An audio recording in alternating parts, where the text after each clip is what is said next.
একজনে 5 ওয়াক্ত নামাজ ছেড়ে দেন, আরেকটা হলো একদিনের জন্য 3 বেলা খাওয়া ছেড়ে দেন। আমি আল্লাহর কসম করে বলতে পারি, আমি 3 বেলা খাবার কেন, আমি মরে যেতে পারি, কিন্তু নামাজ ছাড়া আমার পক্ষে সম্ভব না। কারণ নবী বলেছেন কাফের আর মুমিনের মাঝে পার্থক্যই হলো নামাজ। কি এই জন্য কবরের প্রথম প্রশ্ন, ইমরান চালিত প্রশ্ন, আপনি কি নামাজের প্রতি পাগল নাকি আল্লাহ নাকি দুনিয়ার প্রতি পাগল?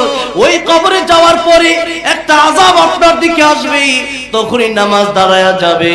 ওই আযাব যদি আপনি বলেন আমার অনেক বড় পদ, আমার অনেক জন, আমার অনেক ধন, এই পদে আর জনে আর ধনে কাজ হবে না।